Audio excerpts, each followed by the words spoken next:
दोस्तों नमस्कार, आप सभी का स्वागत है आज के इस वीडियो में। विज्ञान के अंतर्गत जीव विज्ञान का एक बहुत ही महत्वपूर्ण टॉपिक है चैप्टर नंबर 1। जीव विज्ञान है क्या, जीव विज्ञान के अध्ययन को क्या कहते हैं, इसके अंदर जो भी इंपॉर्टेंट फैक्ट हैं बेसिक से आपको यहाँ पर पढ़ाया जाएगा। इसके बाद इससे संबंधित कुछ इंपॉर्टेंट क्वेश्चंस को भी रखा है, जैसे फलों के अध्ययन को हम क्या कहते हैं, फूलों के अध्ययन को क्या कहते हैं, छिपकली की स्टडी को क्या कहते हैं। इस प्रकार के जो क्वेश्चंस आपकी परीक्षा में पूछे आते हैं उन सब को हमने डिटेल से यहाँ पर लिया है। तो वीडियो बहुत ही इंटरेस्टिंग है, कंप्लीट वीडियो को देखिए और कॉपी पेन उठा लीजिए, इससे इंपॉर्टेंट नोट्स बनाइए। ये वीडियो आपकी परीक्षा UP TET, super TET, C TET इन सभी परीक्षाओं के लिए इंपॉर्टेंट होने वाला है। तो चलिए शुरू करते हैं। आइए जानते हैं जीव विज्ञान है क्या।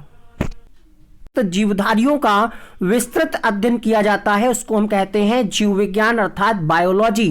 अब बायोलॉजी की जब बात आती है तो यहाँ पे हम बात करेंगे कि ये शब्द आया कहाँ से। तो ग्रीक शब्द था एक बायोस, बायोस से लिया गया है, जिसका मतलब होता है जीवित लोगों का अध्ययन। अर्थात जीव विज्ञान वह विज्ञान है जो विभिन्न जीवों के बारे में अध्ययन करता है।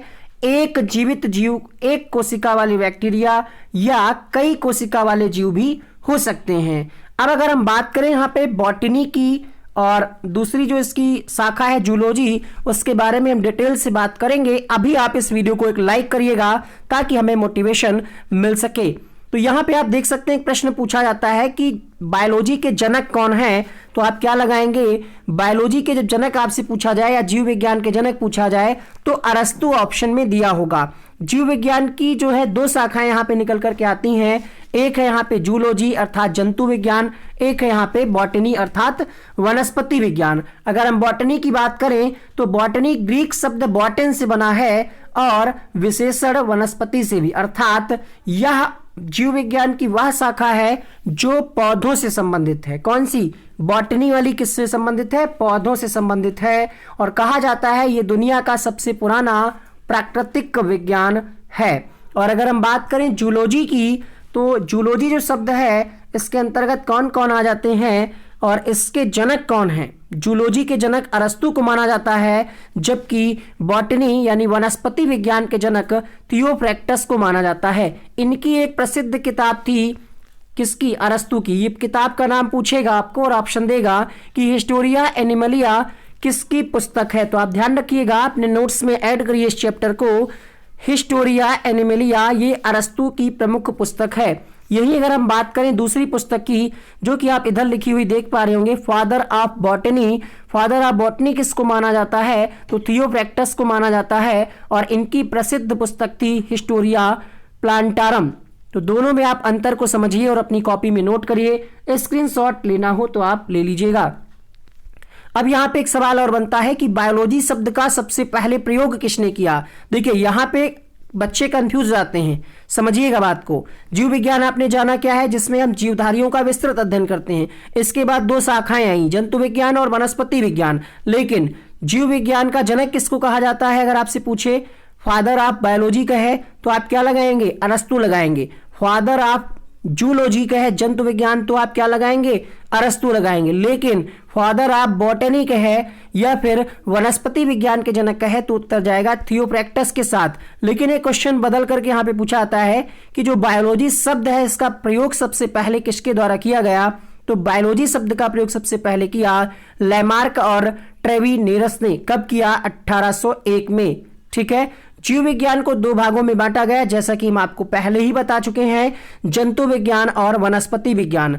जंतु विज्ञान में क्या होता है, तो इसमें जंतुओं संरचना यानी जंतुओं की संरचना और विभिन्न जैविक क्रियाओं का अध्ययन किया जाता है। इसमें पादप की संरचना एवं उससे घटित होने वाले विभिन्न जैविक क्रियाओं का अध्ययन किया जाता है। अब हम आ जाते हैं जीव विज्ञान की कुछ प्रमुख शाखाओं पे। तो जैसे यहाँ पे शाखा है पोमोलॉजी। पोमोलॉजी में हम क्या करते हैं? फलों का अध्ययन करते हैं।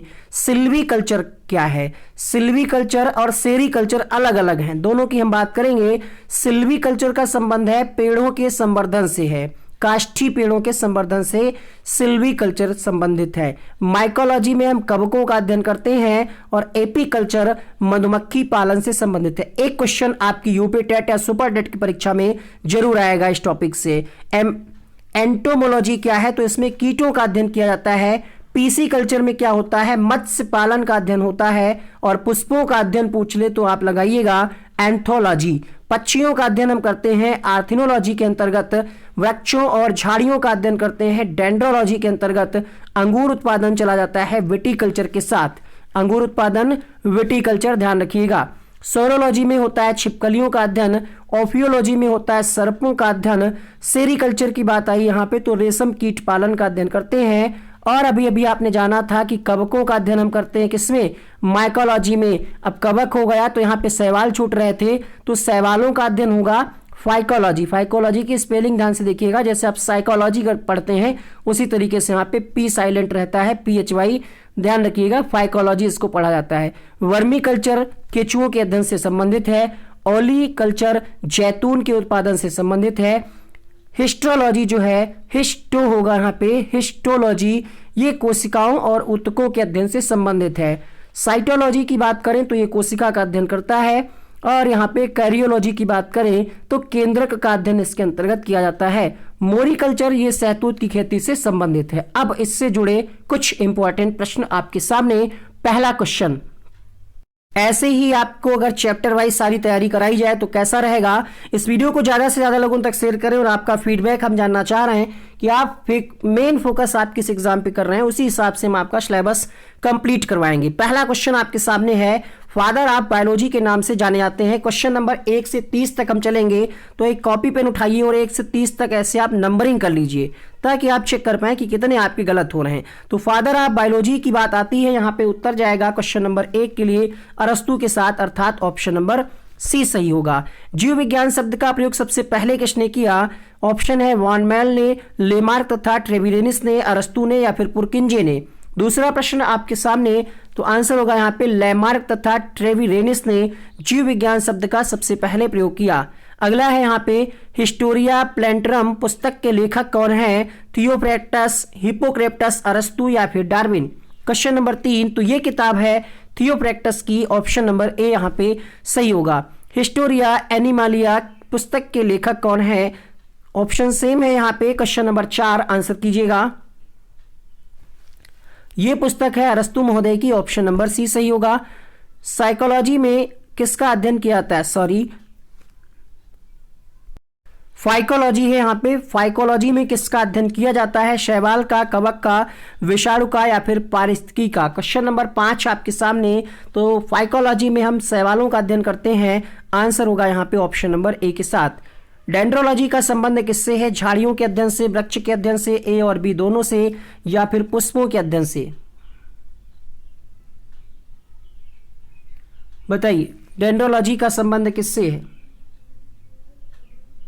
सही जवाब होगा प्रश्न संख्या 6 के लिए यहाँ पे ए और बी दोनों, अर्थात वृक्ष और झाड़ियों के अध्ययन से है, इसलिए यहाँ पे आंसर जाएगा ऑप्शन नंबर सी के साथ। अगला प्रश्न देखिएगा, पुष्पों का अध्ययन क्या कहलाता है? पुष्पों का अध्ययन क्या कहलाता है? ऑप्शन है फेनोलॉजी, एंथोलॉजी, पॉलिनोलॉजी या फिर एग्रेसेटोलॉजी। क्वेश्चन नंबर 7 आपके सामने, 7वें प्रश्न का आंसर दीजिएगा। यहाँ पे आंसर होगा एंथोलॉजी। पुष्पों के अध्ययन को हम क्या कहते हैं? एंथोलॉजी कहते हैं। अगला प्रश्न देखिएगा, क्वेश्चन नंबर अगला, हाँ, स्टडी ऑफ फ्लावर्स कह सकते हैं आप। सिल्वीकल्चर वनस्पति विज्ञान की वह शाखा है जिसमें वर्णन होता है। सिल्वीकल्चर का संबंध किससे है? क्वेश्चन नंबर 8 आपके सामने, आंसर कीजिएगा। सिल्वीकल्चर बिल्कुल सही जवाब है। यहाँ पे वन के विकास से संबंधित है आपका silviculture. Silviculture is the practice of controlling the growth, structure and quality of forest to meet values and need. अर्थात यहाँ पे हम ये कह सकते हैं कि सिल्वीकल्चर जो है ये वनों के विकास से संबंधित है। ऑप्शन नंबर डी के साथ जाएंगे। अगला प्रश्न देखिएगा, अगला प्रश्न आपके सामने question number 9, father of zoology के नाम से कौन जाने जाते हैं? क्वेश्चन नंबर 9 के लिए आंसर कीजिएगा। क्वेश्चन नंबर 9 सही जवाब होगा यहाँ पे, अरस्तु को कहा जाता है father of zoology. Question number 10, पादप विज्ञान की शाखा कवक शास्त्र में किसका अध्ययन किया जाता है? क्वेश्चन नंबर 10, कवक शास्त्र में फफूंद का अध्ययन किया जाता है, पहला विकल्प सही होगा। फलों का अध्ययन क्या कहलाता है? Pedology, spermology, anthology, pomology. Question number 11 आपके सामने, फलों का अध्ययन क्या कहलाता है? सही जवाब होगा यहाँ पे पोमोलॉजी। फलों का अध्ययन क्या कहलाता है? पोमोलॉजी, इसलिए इसका आंसर होगा ऑप्शन नंबर डी। बॉटनी शब्द की उत्पत्ति किस भाषा से हुई है? 12वां प्रश्न आपके सामने। शुरुआत में ही हमने आपको बताया बॉटनी शब्द की उत्पत्ति किस भाषा से हुई है, तो ये ग्रीक भाषा का शब्द था। आंसर आएगा ऑप्शन नंबर ए। कीटों के वैज्ञानिक अध्ययन को क्या कहते हैं? ऑप्शन है मैलेकोलॉजी, एथनोलॉजी, एंटोमोलॉजी या फिर पैरासीटोलॉजी।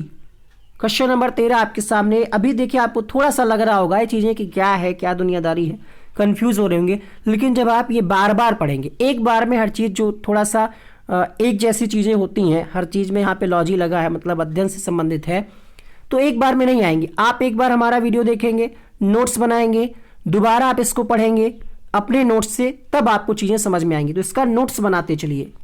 क्वेश्चन नंबर 13 आपके सामने, और ये ऐसी चीजें हैं किसी भी एग्जाम में आपको हेल्प करेंगी, सिर्फ यूपी टेट ही नहीं, रीट या जिस भी एग्जाम की आप तैयारी कर रहे हो। तो एंटोमोलॉजी कहते हैं कीटों के अध्ययन को। रेशम कीट के पालन को क्या कहते हैं? एपीकल्चर, फ्लोरिकल्चर, हार्टिकल्चर या फिर सेरिकल्चर।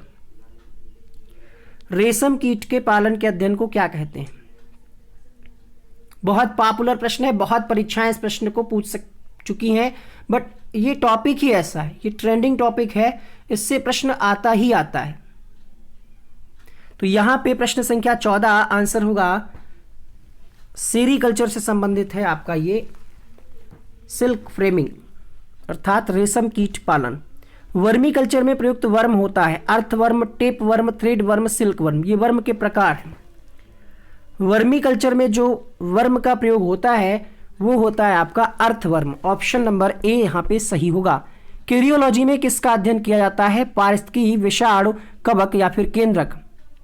कैरियोलॉजी में किसका अध्ययन किया जाता है? Question number 16।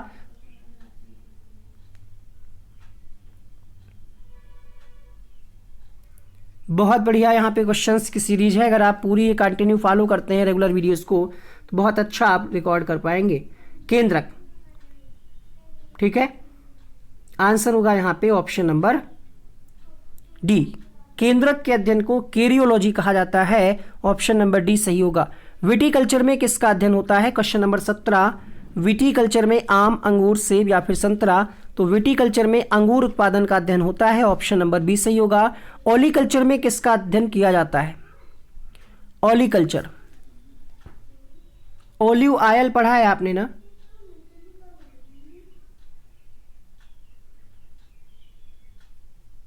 बताइए। क्वेश्चन नंबर 18 आपके सामने आंसर होगा जैतून के मतलब जैतून का अध्ययन किया जाता है। अगला प्रश्न देखिएगा। Question number 19। बायोलॉजी शब्द का प्रयोग सबसे पहले कब किया गया? क्वेश्चन नंबर 19 आपके सामने 1824, 1801, 1814, 1803। उत्तर होगा यहाँ पे 1801 के साथ। अगला प्रश्न देखिएगा। निम्नलिखित में से जीव विज्ञान की कौन सी शाखा आनुवांशिकता तथा विविधता के अध्ययन से संबंधित है? क्वेश्चन नंबर 20 आपके सामने कौन सी शाखा, तो जब कह रहा है आनुवांशिकता तथा विविधता तो आंसर होगा आनुवांशिकी से संबंधित है। अगला प्रश्न देखिए। औषधि विज्ञान का जनक किसे माना जाता है? औषधि विज्ञान का जनक किसे माना जाता है? क्वेश्चन नंबर 21 आपके सामने आंसर होगा यहाँ पे प्रश्न संख्या 21 के लिए हिप्पोक्रेप्टस को माना जाता है, इसलिए इस प्रश्न का आंसर जाएगा ऑप्शन नंबर ए के साथ, हिप्पोक्रेप्टस। अगला प्रश्न देखिएगा। अगला प्रश्न देखिए। आधुनिक चिकित्सा का जनक भी इनको कहा जाता है। प्राणी विज्ञान की उस शाखा का नाम बताइए जिसमें पशु व्यवहार का वैज्ञानिक अध्ययन किया जाता हो। 22वां प्रश्न आपके सामने। पशु व्यवहार का अध्ययन इथोलॉजी में किया जाता है। आंसर होगा यहाँ पे ऑप्शन नंबर डी के साथ। आगे बढ़ते हैं अगले प्रश्न के लिए। भाई लाइक नहीं किया आप लोगों ने, क्या रिवीजन भी कराया जाए? रिवीजन भी तो जरूरी है, तो रिवीजन भी कराएंगे, बट लाइक जितने लोग देख रहे उतने तो लाइक कर दो।